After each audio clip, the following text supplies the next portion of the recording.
What's up, guys? Happy Sunday. This is Adi and Dimitri with Gate 7 International. We are here again. Huge things to talk about today because it is the end of preseason. The official matches for Olympiakos will begin next week. Well, actually, less than a week, so this coming Saturday.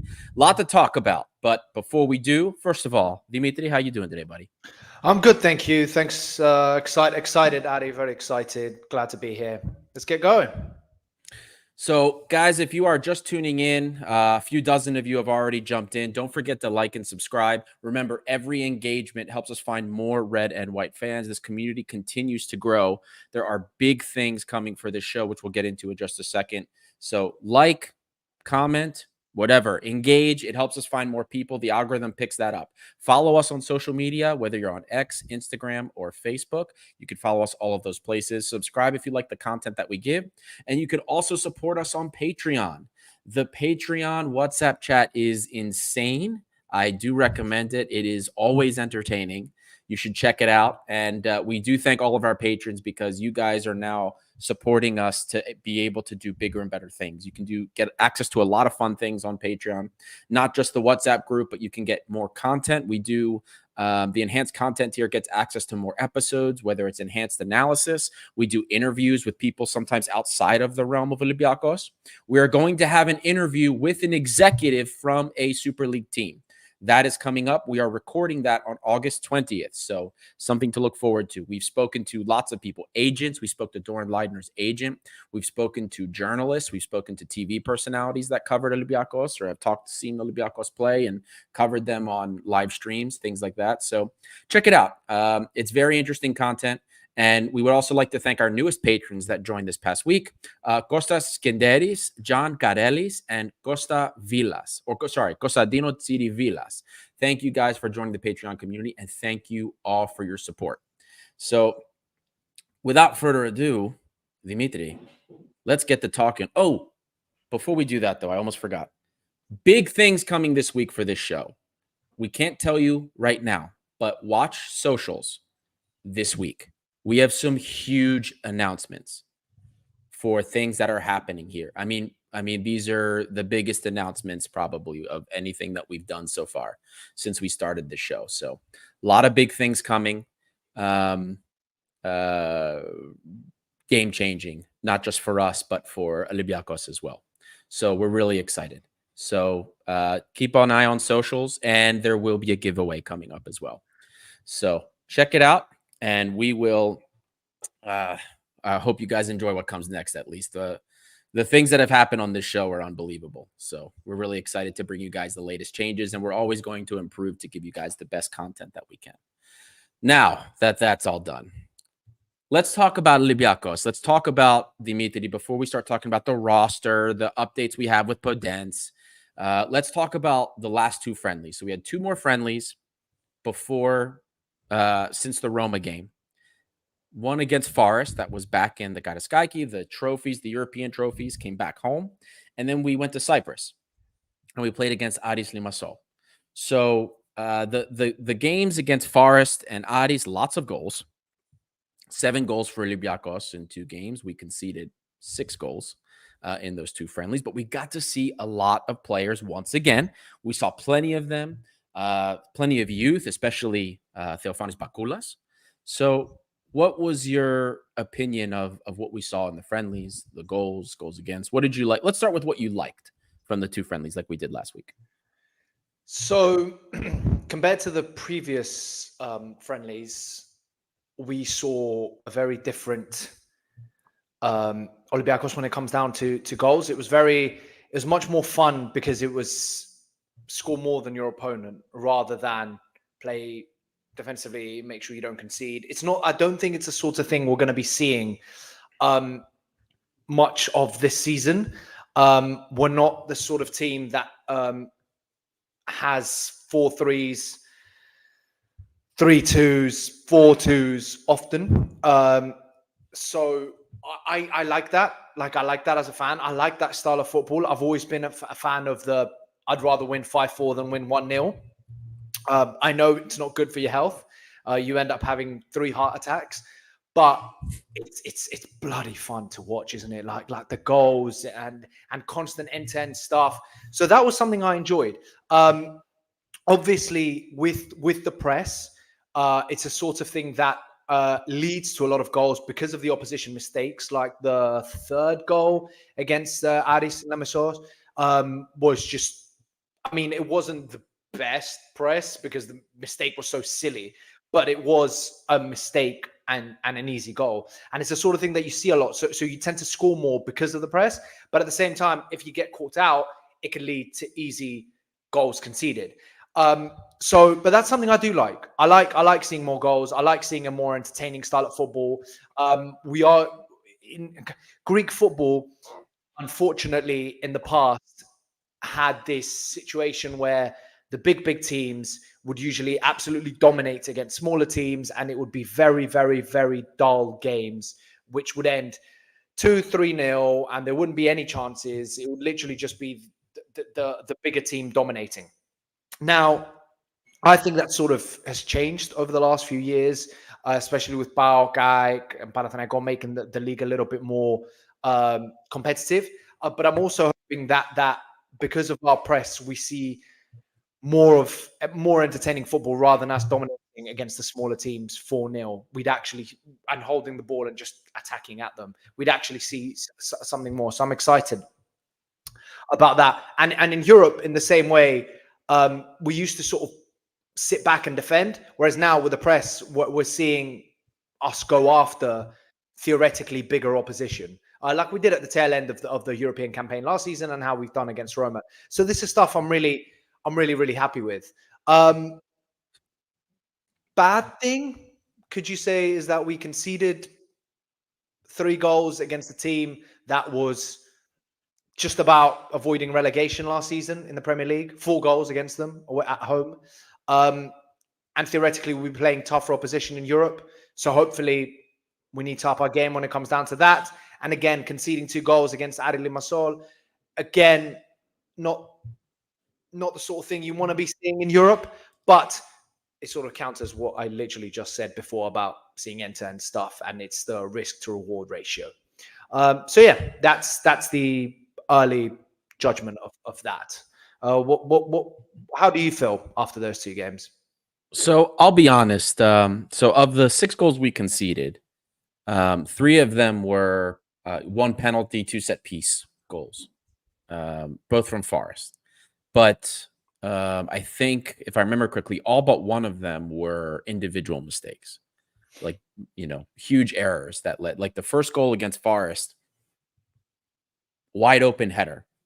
And then Stamenic is just not man marking his player on the second ball, and that's when the first goal goes in. Tsolakis has 2, I don't know what those were. First, the punch.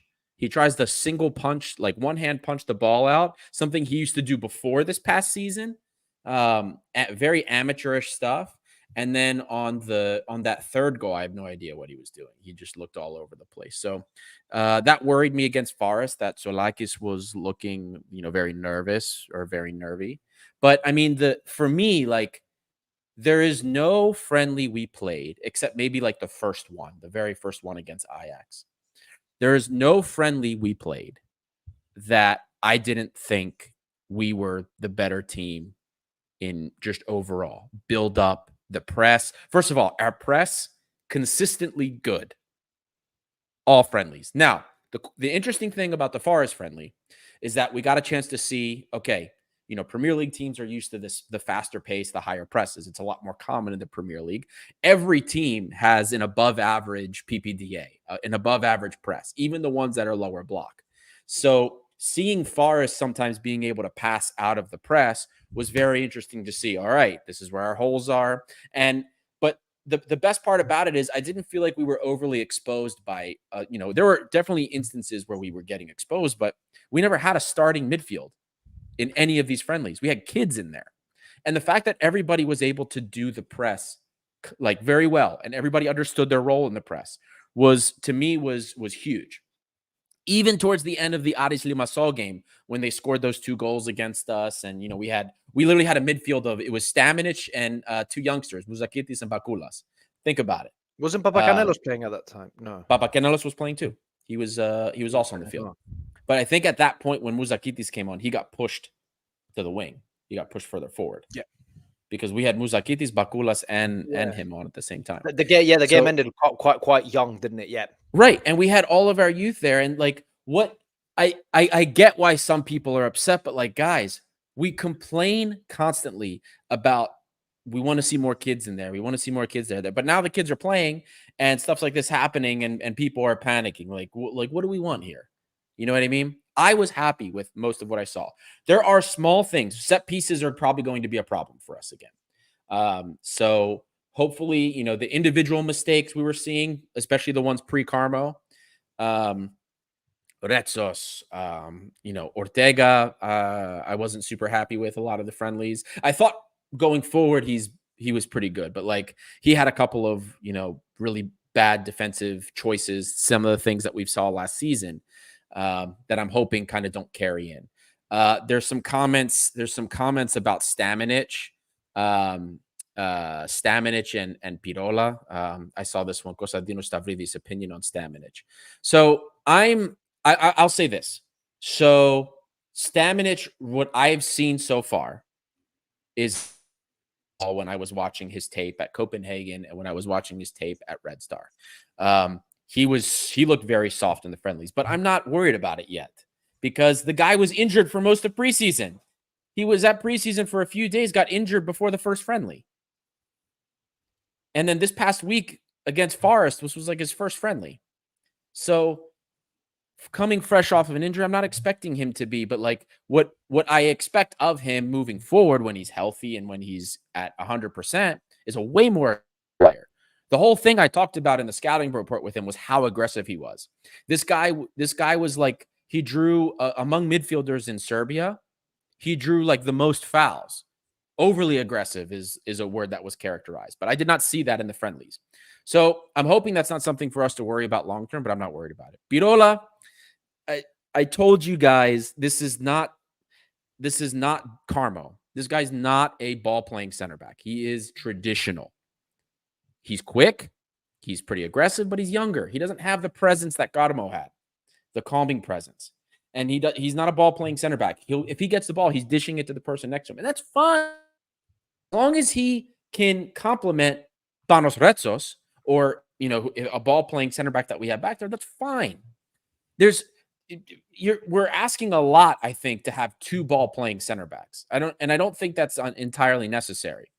But the part of the problem is here, you have these 2 players, right? Stamenic and Pirola, and we're comparing them to like what we had before, right?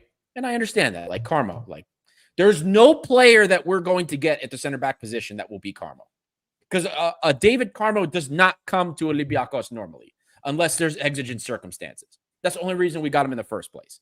So we have to remember that. And at the same time, also with Stamenic, guys, we did not have a 6 last season except for Ibora. And while he was amazing for us in the second half of the season, nobody wanted him in the first half of the season. Remember that? So Stamenic is young. He clearly looked lost in the friendlies, but he just got back from injury. I'm willing to give him some time. But these are the gambles that are made when you go with younger players, which we needed. We needed a younger roster. The kids look great. Bakulas, Muzakitis, even Papacanelos in that last friendly I was kind of happy with. All of the kids look great. And Ndoye against Aris looked, even against wasn't it his run in the second goal? Ndoye had 2 assists against Aris. Wasn't it his run where he just went past like 4 players and ended up in the box? Ndoye was insane. I mean, and that's kind of like the performance he had against Aris is what I always envisioned when we used to talk about, like, let's try him as a defensive midfielder. He's got decent feet. Maybe he can do something for us there. That's what I envisioned. So maybe there is something there. I don't know. But the overall, what I liked about the friendlies was that we saw a lot of people. The identity, no matter who is on the pitch, is clear. And that's the most important part to me. Right there. As it stands, this team, This team, Martial and I agree with this. This team is the best team in Greece, period. I've watched all of Box preseason games, the qualifications. I've watched Panathinaikos. I've watched Ike. And I'm sorry. The way that they play, I know these are friendlies, and I know people are going to get upset with me about that. Those are official matches. But right now, there's no Greek team that is playing like we are playing. They don't. Bog's play is the same as it was last year. It's not pretty. It's ugly. And it's not sustainable. It shouldn't have been sustainable last year. They did it. Good for them. But it's not. Ike is on the verge of disaster. Panathinaikos might be about to sell their best player. As it stands in Greece, this team is the best team in Greece, and it's playing it. It has a great identity. A lot can change. We still need a couple of pieces to be competitive in Europa League, but the team looks fantastic. And I loved against Aris the different things we saw too with the players moving around. We got to see a little bit of Veld playing as a 10, which was really cool behind the striker. He did that a little bit at Copenhagen and Serbia, but he doesn't do it very often, primarily on the left. I love seeing that. I love all the looks that we've gotten. I love this. You can't complain about this preseason, Dimitri. This is what we've asked for years. Something like this. It's what we said last week. It's so relaxed compared to other years, isn't it? I completely agree with that last point about Velde playing in a different position. I love in teams when you see the wingers, the strikers, the number 10 being able to sort of move to the opposite wing or drop in behind the striker or play up front, play the false 9. I like that fluidity. And I think that's important because if something's not working, to be able to have that flexibility and fluidity to move and adjust is something very, very important. And I think we saw that with Mendilibar when he first came in. He wasn't afraid to make adjustments and change things, even though I remember when he first signed, I don't remember who said it on the pod, but they were like, this is a manager who's very set in his ways. Can he adjust if things don't go right for him? And so far, I really like, because you're seeing plenty of players. You're seeing plenty of players playing different positions and move around and see how it works best. And he's not sort of afraid to make these choices. So I'm really pleased with that. I'm really pleased there's nothing rigid about this. Right. And well, the thing also with Mendilibar is the creative license is given to the wide players, right? The wingers are allowed to do a little bit more than everybody else. The midfielders are pretty strict in terms of like what their role is. We know the press traps, that kind of thing.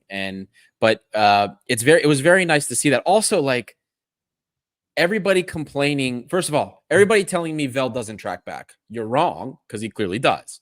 I mean, the guy has been, this is probably one of the best finds we've made. You know what I mean? If we're looking, which is crazy because the last, like, since January, we've made some great signings, like loan signings altogether, great decisions. Amazing. And Yaremchuk looks good too.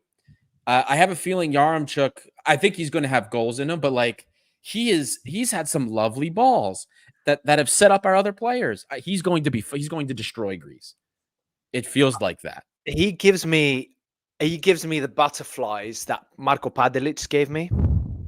Yeah, like, do you remember when Padelic came in? I fucking loved him. He's one of my favorite players, but he gives me those sort of vibes. A striker who's had big experiences, big career, Eastern European / Balkan, understands the atmosphere and everything going on. I'm feeling positive about this. I like this. Yeah. I really like this.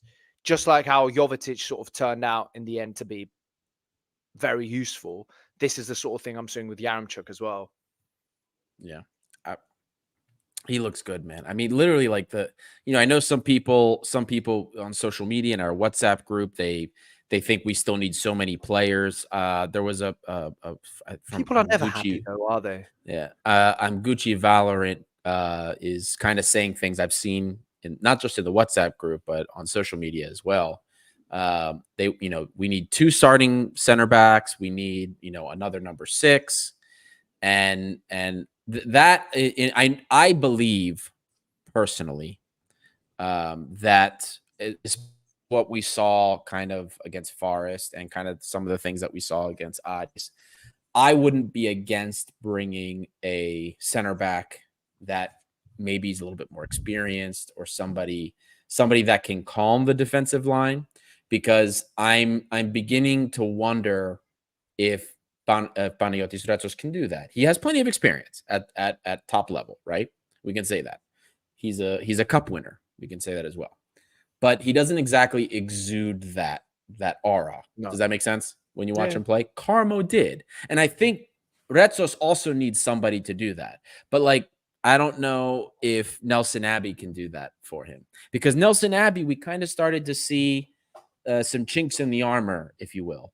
When we saw him last season and the few bits we saw, this guy's very, very strong. He's very, very, very solid. Didn't get beat, but we saw a couple of mistakes. We've seen a couple of mistakes from him recently. And I'm beginning to wonder, I don't think that Pirola's that presence. I don't think Nelson Abbey's that presence. We certainly know Doi is not that presence at center back. So, and I doubt you could rely on somebody like Kutsidis, a young kid, to be that presence as well. So I wouldn't be against a more experienced center back, or like a center back that has a little bit more of that Carmo-like presence. It's like a Van Dijk. Right, exactly. A shitter version of Van Dijk, because obviously we can't get someone like Van Dijk. An Olympiakos version of that, basically. Right. That's I'm fully on board with you. Do you know what? I also think that I'd like another 6 as well. Like, it's not wrong. This is where I'm torn. There's nothing wrong with saying we'd like more players in these positions, right? Or thinking that we need more players. What my issue is when people are constantly not happy with situations, and when it's like, we signed this, but we also need this, and this, and we're going to fail because we don't have this, and this. It's like, we have what we have. I'm happy with what we have. I think we can fix certain situations by getting this, and this, but I'm not going to cry over it if it doesn't happen, because I like what we have at the moment as well. Do you know what I mean? Like, even if we don't get another centre back, I'm not going to sit and cry about it. It's not the end of the world, because I do have faith in this team. Yes, we're going to find a way to fill Garmo's absence. I think we can do that. Just like Garmo wasn't here at the start of last season. Right. I know that there was moments where it was obvious that we were missing someone that huge, but I think it's gonna work out eventually, even if we don't sign a centre back. Although I would like a centre back, if that makes sense. No, I know exactly what you mean. So here's my if we're talking about the 6 and for the center backs, like with what we've seen off of set pieces, right? I don't think anybody addresses that set piece issue, even though we're missing height, I think, as well. At least Carmo's height, I guess. And Bora's height. Yes, that man was like a tower. He was a tower, and Carmo wasn't small either. Yeah, exactly. Like, I think that's because we had these issues with set pieces, but I do think that height is something so basic that people tend to overlook, because it doesn't necessarily have to do with footballing ability, but I think a big presence does make a difference. But yeah, sorry, I interrupted you. No, you're not wrong. And that was the thing. Like, David Carmo, when we had done the comparison between Pirola and David Carmo, Pirola, he was very good in the air in Serie A for Salernitana, but he was playing in a back 3 there. But as good as he was, David Carmo was like the best in the air in Greece, period. He's just a different caliber of player. 80% aerial dual win rate. I haven't seen that with any player I've looked at. So, like, since we've been doing the show, it's pretty absurd, like, how good Carmo was in the air. So but again, at the same time, like we said before, like, David Carmo is not the type of player that usually comes to a club like, Olympiakos or it comes to Greece at all, unless there's an extenuating circumstance. So I think if we're talking about, like, the issues that need to be fixed, right? We also have to understand what that means if we get another player like that. And unless Andreas Doi is going to be moved full-time as a defensive midfielder, we do not have a lot of space on the roster with what Mendilibar wants. Mendilibar wants 23 people on the squad. Right now, we have 24. Exactly. There's 24, including all the youngsters. So we know that, and we'll talk about Podence in a little bit. Podence is a priority. Depending on what works out with that, hopefully Hortazon is a priority also coming back. But then that means we have to get rid of people. We know that we're trying to sell people. I still do not believe Pep Biel at the moment has a place on this team. Personally, I think Pep Biel gets moved on. But the Costa actually has my thought. He just put a comment which has my thoughts pretty correct here. But for some reason, can I just point out something quickly? Ndoye started as a 6, right? That is his natural position. He went back to centre back because it's not like this is his natural position. Like we're finally seeing the guy play his preferred position. So it would only be logical that he's moved into that position and he covers that missing 6 role, which surely then means we either need a centre back or he's playing a sort of, I don't know, how do we say this in English? In Greek, it's balader, someone who can play both positions. And he's basically using Ndoye to cover whatever gaps he needs. Right. And everybody has a versatile, switchblade or Swiss Army knife, I guess that they call it, that can do that. You have to have those, right? Liverpool had that. Every team has that guy that they just kind of throw wherever. And you just have him plug holes and he's going to do a decent job. It's just, can you trust Ndoye to do a decent job? Is he going to be a 6.5, 7 player every single game, or is he going to give you those 4s and 5s where you're like, oh shit? The way I see it, right? Danny Garcia, when he's healthy, will probably be somebody that we use, especially in derbies. That guy's a leg breaker. I mean, nasty guy. Don't want to play against him, but I'd love having him on my team. Stamenic, normally, if he's playing like he did at Red Star, he's also that type of guy. Very aggressive, like Amrabat, all over you constantly, with his hands. That I don't want to bring another 6 and crowd the midfield, because especially remember, if you bring another midfielder, you then are kind of pushing out the young guys. I'll be honest with you, from what I've seen from Bakulas and Muzakiti so far, I'd rather have them in there than some guy that we're just haphazardly grabbing. Even bringing Ndoye into that midfield, right? Once Stamenic and Danny Garcia are healthy, even that gives them less time. And right now, Bakulas has ended the friendlies better than all the other U19 kids. Muzakiti started very well, and I think he had good moments against Aris, but Bakulas has been lights out to end the preseason. So those guys look great, and I don't want to mess with kind of what we're seeing. And don't forget, most of the friendlies, Dimitri, we didn't see Heze in there. Heze just came back. The guy's been playing non-stop also for Argentina. Then he came back with us. I mean, he should be on the beach having the debate between the Freddo Espresso and the Freddo Cappuccino. Right. So if we haven't seen the true starting 11 yet, because there's always been moving around of pieces, young guys in here, I feel like we won't see quite as many of the issues people are worried about when all the starters are in there, like Heze especially. Heze, and then I could see us going with a Biancon to start maybe the first game. That's what Costa said. Yeah, I mean, to start that wouldn't surprise me at all. It wouldn't surprise me at all, man. This is it leads into something that a lot of comments have been talking about, and also that I was thinking about before the show, is just sort of predicting that 11 going into Volos and these positions, because some of them you're sort of thinking to yourself, right, these are nailed down positions, but some of them are like, shit, who am I playing alongside Retzos, a centre back? Because for me, I don't know. He could, I reckon I could wake up every single day and think of something else. Guys, Retzos is going to be the team captain. He's going to be the team captain. Oh, yeah. Retzos is going to be the team captain. Have we announced? We have not, no. But I'm telling you, Retzos is going to be the team captain. And who's going to be vice? I would imagine Rodinei, I guess. Would Masouras not be included Maybe. in maybe the I tryout did team? see him like shuffling people along, so I don't know. I'm telling you, and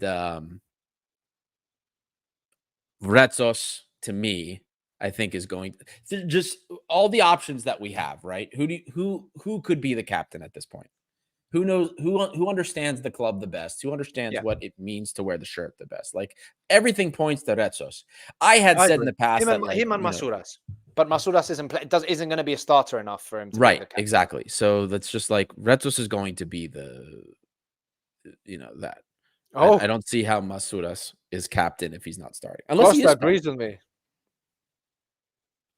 Costa's saying Masouras. I'm not going to lie. I like the three between Retsos, Masouras, and Rodinei. Rodinei is a Yeah. dog. Everyone knows I'm obsessed with Rodinei. I'm obsessed with Masouras. Those two are my biggest shouts. But I completely agree with what he's saying about Retsos. He's going to be playing most of the games. He understands the clubs. He's had 2 different spells with the club. He's Yeah. Greek. He's had a roller coaster of people calling for his head, people praising him, being sold for 20 plus million to a European Right. team, thinking he's the next big thing. This man's gone through it all. He's lived 5 lives. So I see why Retos could be the captain. And then that's what I mean. It just depends who's next to him Yeah. and what we're going to see. And I have no idea what Mendilibar is going to do for the first game or what he's going to do for the start of the season in general when it comes down to that. Yeah. I don't see how any move gets made for the midfield or the center back without a sale. Somebody has to go, whether it's Ndoye or somebody else. Somebody has to get sold for us to make room. For me, the what we need, right? If we're talking about needs and holes, we know we need another winger. Hopefully that's Podence, and we know we need a backup left back because Apostolopoulos is not. I would not feel comfortable at this point if he's playing left back. I'm going to be honest with you. I know he played in the Conference League final. I know that a lot of people use that, but what I've seen in the friendlies, I don't see anything. I'm not confident. Maybe he needs a loan somewhere. I don't know. I'm not confident with that. But I'm not. I'm not confident at all there. But those for me are like the two 100%. Those are the things we need like right away. Center back and midfield, I don't see how we bring anybody else in and not clog things up more, especially if we're planning on keeping the kids, right? Bakulas and Muzakitis, to me, need to be in the team. So assuming you position Doi as another, you have Doi that can also fill the gaps. You've got Chiquinho, you've got Heze, you've got Stamenic, Danny Garcia, and the 2 kids. Who do you add in there, in the mix? Knowing that you also have Doi you can rely on. It's too much. Theoretically, you add a third starter because between Stamenic, Garcia, Doi, and the kids, you don't have someone that's screaming out to you as a starter. However, the issue with that is Stamenic and Garcia have just signed. They haven't played an official game with Olympiacos, just the friendlies. They've only just gone through the preseason. Injuries. You don't really like it's. I mean, Costa might as well be on the pod because he's saying most of the things that we're thinking. But for me, I start Ndoye with Heze and Chiquinho because he's had that experience. You need Garcia and Stamenic need a bit more time to be eased in. It's a new club, it's a new league, it's a new environment. You need to sort of ease their way in, and it's something Klopp did really well with Liverpool. The new signings sort of took time to sort of ease their way in and weren't thrown into the deep end, even though fans were calling for them for like months, and it would get to December before they start being the main players. Right. So if you do sign someone, it has to be someone who just go, hello, I'm here. I'm playing. Like Chiquinho did when Chiquinho signed. But or how Eze did. Here's the thing, though, Dimitri, and we have to remember something. The role of our midfielder, of the midfielders that we have, like the 3 midfielders, not the wingers, the role of our midfield is not necessarily to be the creative part because remember, it's press first, build up second. So 100%. in that way, Andre Horta was like a little bit of a luxury for the system, right? Because he was a little bit more creative offensively. He wasn't always a starter. I know injury had something to do with that, but for this midfield and for the scheme that we have, we really need players like look, Chiquinho is actually kind of like a jack of all trades. He's like a real 8, right? He's very creative with the ball at his feet, but he presses nonstop. We have Santiago Eze, who's, we know he's a workhorse, and we know he's cutting passes out. He's helping with the press traps. And then we also still needed the 6. So we don't necessarily need in that midfield 3 a deeper creative asset, because that's not the role of those players. Unless we're moving somebody for that's the further forward piece, like a Horta. To me, that's not exactly a necessity, because our creative pieces have to be the further forward units, the wingers, the striker, even, or whoever's wandering behind the striker. So I don't know. I at this stage, as things are right now, I have a hard time asking for another midfielder to be added to this mix when I think a lot of what people are worried about is going to be fixed. Center back, I'm more okay with that, right? Center back, I wouldn't be against like bringing somebody else, but I just don't see it happening unless somebody moves on. That's how I see it. What right now, the way it is, 1-2 pieces. We need a winger, we need a left back. If we sell a center back, fine. With regards to that, Addy, it's going to be. We're going to move on to the point of Podence now with this, and Richards for me. Is the club waiting? Are we waiting? Are the fans waiting? Do we just fill those positions with these players that we had last year? Are we waiting on them? Is that the answer to our questions? I mean, obviously, the answer of Podence is yes, obviously, because we know he is. We know he's a game changer. We know how important he is. We've talked about this many, many, many times, and we're going to talk about it again. But very briefly, regarding Richards, obviously we saw him during brief spurts last season when he wasn't injured, and I think he showed good bits of quality. Is that what we're waiting for? Is that basically until Forest say, yep, you can have him, and then boom, done, sit, sorted, that's it? And that sorts all our problems at left back? Or is there something else? Well, remember, would we go for someone else if Richards isn't available? Look, Omar Richards, we never really got a chance to see the best of him anyway, because he was injured most of last season. He's a talented kid. He had that talented player away at Villa, yes, where I thought he was great. Right. I thought he was great. I was in the stadium watching him, and I was like, this is brilliant. This is what you want. Right. We got the flash. And I think now that he had the full season, he was recovered. I think, look, I don't see us spending big money we're not spending money on a left back. The Omar Richards thing seems a lot more likely to me, his return. And we've been saying this all summer, by the way. We've been telling you guys that this is an option. As it stands, he's third choice at Forest. Unless they move on Harry Toffolo, Omar Richards coming back to us is a very likely scenario. So we know that's the case. But I think you're right regarding the other pieces. Like, I think we are waiting. And while we're talking about Podence, Dimitri, we do have an update regarding Podence. So we told you guys last week, before anybody else knew anything about it, that Wolves wanted 10 million euro for Podence. We told you guys on the live show last week. And then The Athletic wrote something about it, and then Greek media was writing stuff about it. So we have another update for you regarding Podence for today. The individuals I spoke to today told me that the feeling is that the deal will be done by the end of this month. So MLS, a team from the MLS, I'm not 100% sure, but the belief it was Atlanta United. So a team from the MLS made an offer very close to what Wolves want, but Danny didn't want to go. He supposedly has been telling them he wants to come back to Olympiakos. I don't know if that is true or not, because that's just what is written in Greek media. But what I can tell you is the sentiment from England is that Podence the Podence deal will be done by the end of the month. Wolves want as much money as they can. They have an FFP issue. I don't know how bad it is, but there is an FFP issue. They need to sell. They want as much money as they can get from Danny to generate as much positive book value as they can.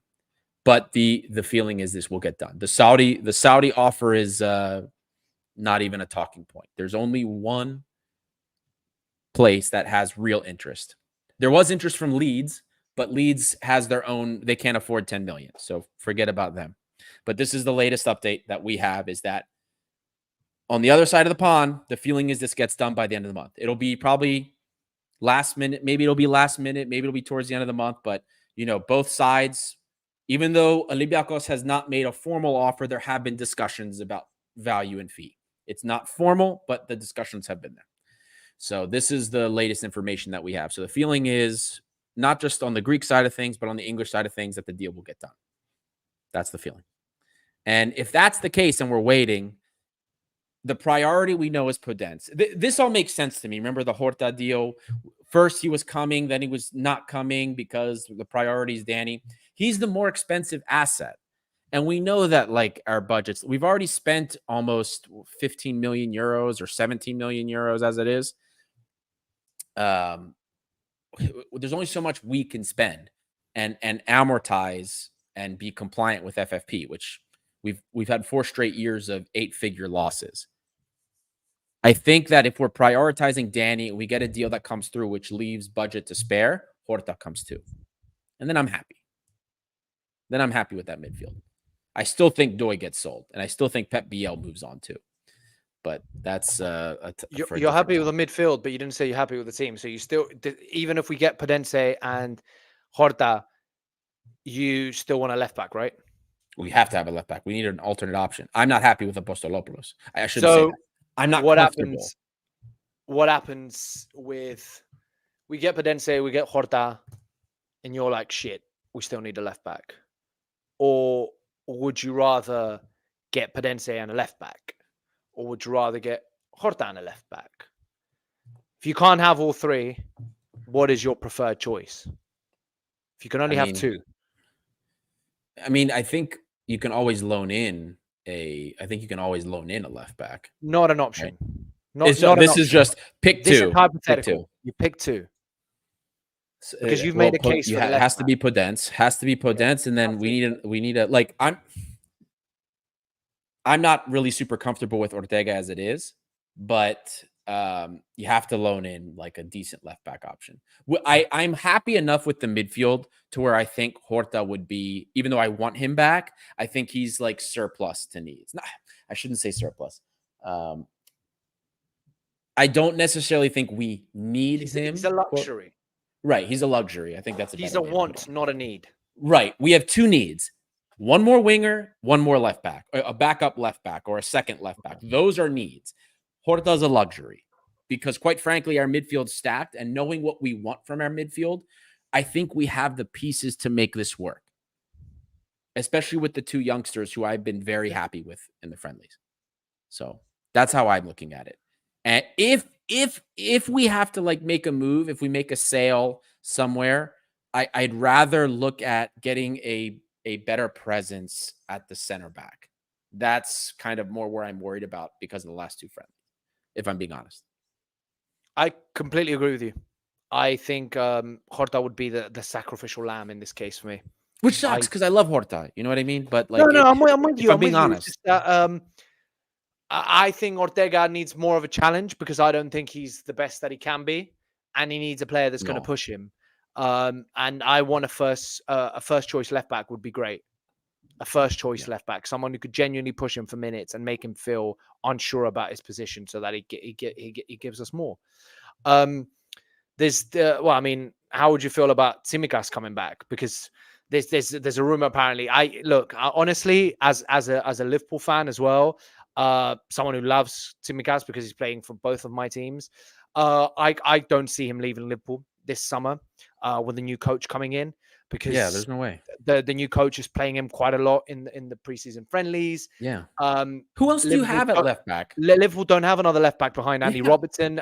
Gomez was filling in for parts of the season last season, and that only happened once Tsimikas got injured in that Arsenal game because he was playing really well before that.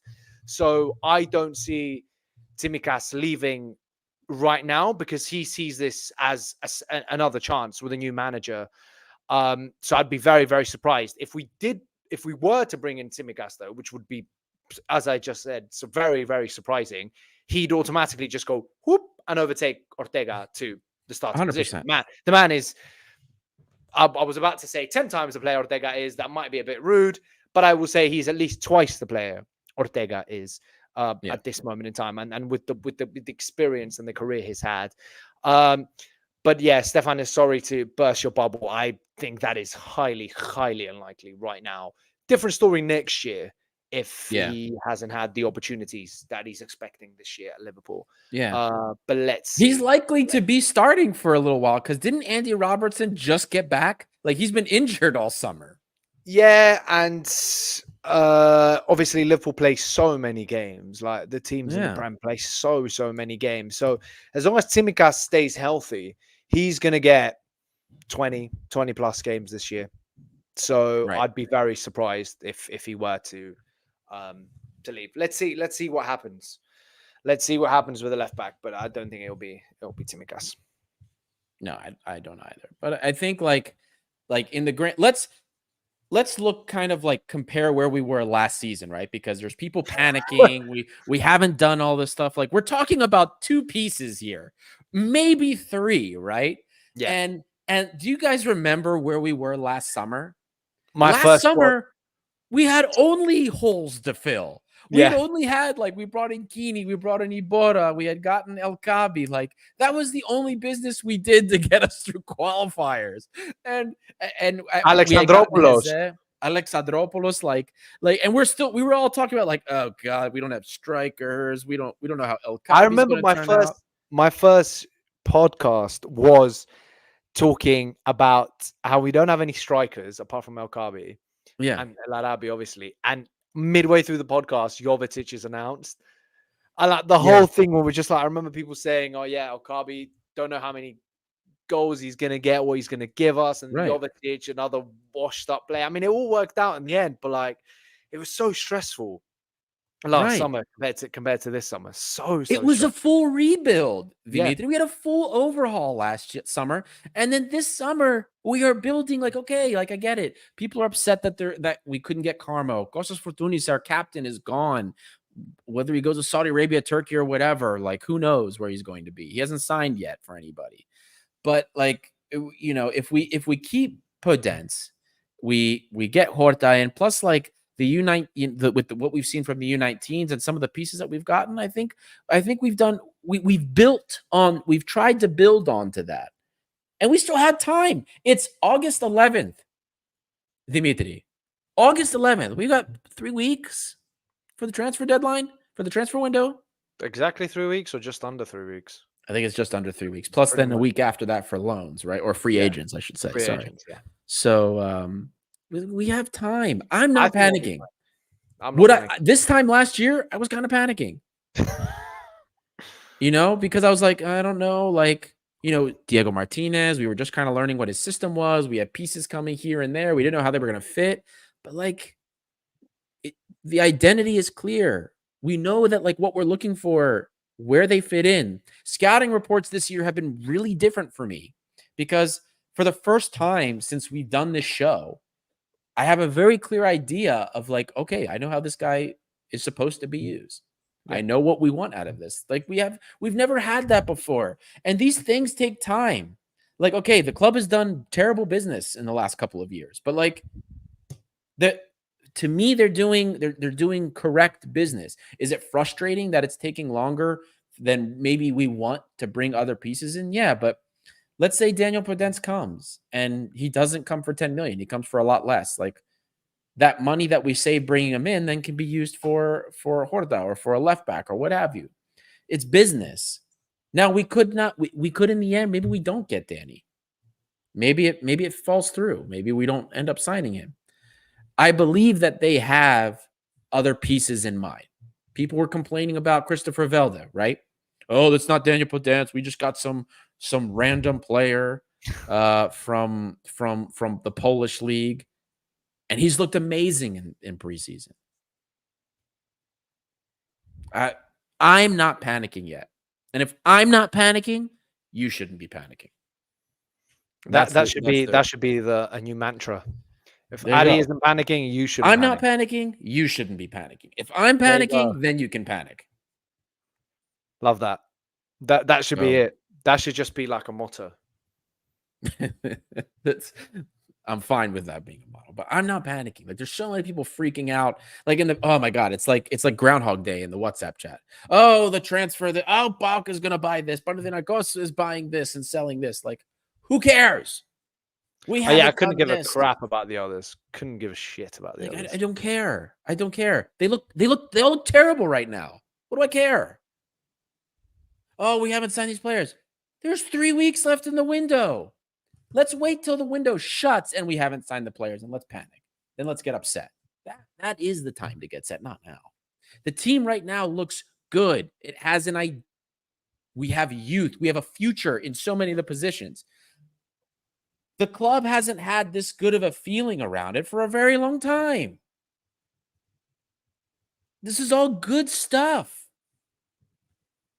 All of it is very good stuff. We need 2 things. 2. Wing or left back.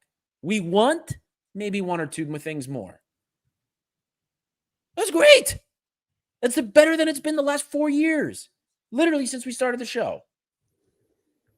I can't remember a summer where we're like, oh God, we need this. We need like 40 signings. New squad.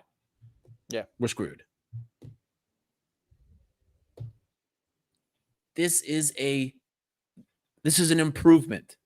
This summer is an improvement. And hopefully, if things go well, next summer will be another improvement. Now, we don't know what's going to happen during the season because I'm not going to lie, I do have some worries about the season itself, but the signs are good. Everything that we're seeing building up to this. But there are still questions that people can ask. The correct questions people can ask, forgetting about how much money is being spent, the players, this and that. The correct things you can ask are, can Mendilibar coach a European campaign from start to finish and a league campaign with more games? With more games. Can he do it? Because he has not done it anywhere else. Because for Sevilla, he got fired after he won the Europa League. He didn't even make it through a couple months into the season. So these are the things you need to be asking about. Can this be done? Can a coach who is a tournament coach, who has been able to bring teams from Segunda Division to La Liga, can he coach a team through 2 competitions in first division and win a title in the first division? Can he do that this season? Can he do that when the pattern has been that he hasn't, and things fall apart for him in the following season? Those are the questions you need to be asked. That's the stuff that should worry you, not whether or not we haven't made signings that you want with 3 weeks left in the window. It's absurd. These are the things that you should talk about and have questions about. Does it worry you that on top of all of that, we now have the smallest squad we've had in years, because that's the way Mendilibar wants it, with 23 players, and we're about to have the longest campaign, theoretically. I mean, apart from last year, but last year was not a fluke, but a one-off. We never tend to go that. We've never gone that far in Europe. But with the added European games, because the league format, Europa League, Champions League, Conference League, they've changed, right? I don't know if you guys know, but we didn't play qualifiers. It looks, not just that, but it looks like the Euro League, right? Like you're playing teams and you get seeded. It's not a group stage thing. I think there's like 4 games more or something like that. With a smaller squad, 2 games more. Is it only 2 games more? You play 8 games instead of 6 in the group stage. Oh, it's just 2. I swear it was like just 4 or 6 games.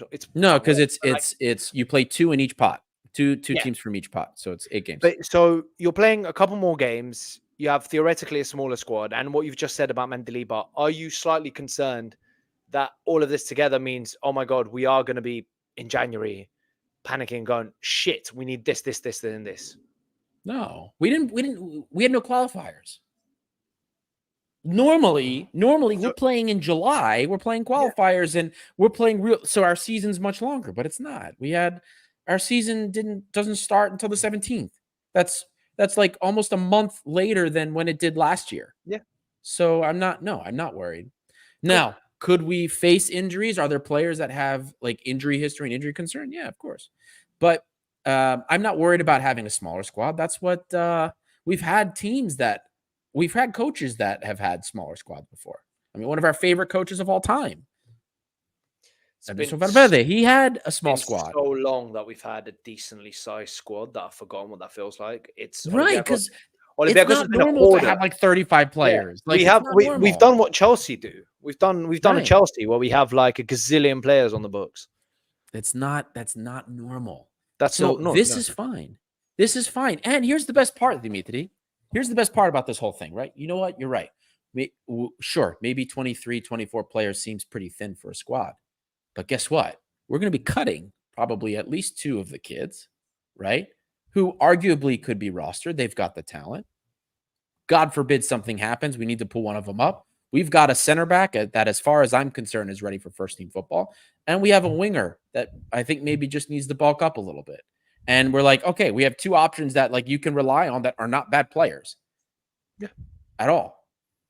We haven't had that. So no, I'm not worried. Now, could we get a ridiculous injury spell? Maybe Retsos gets injured or something. Yeah. You know, quite frankly, we're pretty lucky he didn't get injured last year. But right now, as things stand right now, I am not worried. That could change. Things could go to shit. But I'm not going to panic about things that haven't happened yet. Right now, as it stands, things are fine. Hopefully, you know, the hopes that I have are that Gelson Martin stays healthy because, dude, Gelson Martins and Christopher Velda, when was the last time we had the best wingers in Greece? Like we had the two best by far. Do you count Miralas as a winger, or do you count He him as a did play striker? winger a lot. He came off the left wing, so I'm sort of going Yeah. back to those years. Galletti, Miralas, But like every time in the last Joel 4 years. Campbell. Well, so and then we had Joel Campbell, and early on we had Vladimir Weiss. You know what I mean? Vice, yeah. Oh my God, do you good. remember that game against PSG, the 4-1? Yeah, where he dribbled through everybody. We lost, but he still scored. Game he had. Yeah, he was great. I I think think we're talking 10 years now, aren't we? yeah. But see, like that's the thing. Like all I can remember talking points when we would talk and we would bring on people from like other teams onto the show, we would always talk about how like, okay, we like our team in this piece, but like we want your wingers or we want the wingers from your team. We'd like to have them on our team. You know what I mean? Like we've always talked about that. Like we've never been super happy with the wingers that we've had on this team, or at least with two of them. Now we've got like Gelson Martins is going to destroy the league if he stays healthy this season. Christopher Velda looks fantastic. I still worry about whether or not he can have the same productivity against the park buses of Greece, but he looks phenomenal in friendlies. Like we have a great set of wingers. Add that to El Kabi, assuming he keeps a piece of his form that he did the end of last season. I mean, we can't expect him to score 30 plus goals again. I'm not worried. No. 20 plus, and I think it's absolutely fine. That's fantastic. And plus the work that he does off the ball as well. Like, but like this is all great stuff. We've got like this team has looked more complete this season than it ever has since we started the show, since the Pedro Martins days, since the 2019-2020 season. Yeah. Literally 5 years. We have not had a team that has looked this complete in 5 years. And that's even without the pieces Podence and Horta. It's fantastic. We would have killed to be in a position like this in preseason the last few years. We would have killed to be here. It's good stuff, man. It's good stuff. I'm happy. Like I know a lot of people are not. I know a lot of people always pan. We keep saying that people complain. People always be unhappy about something, but I'm happy right now. I'm happy. I'm enjoying seeing, because I think that there's still issues, around, we'll say, some business, right? But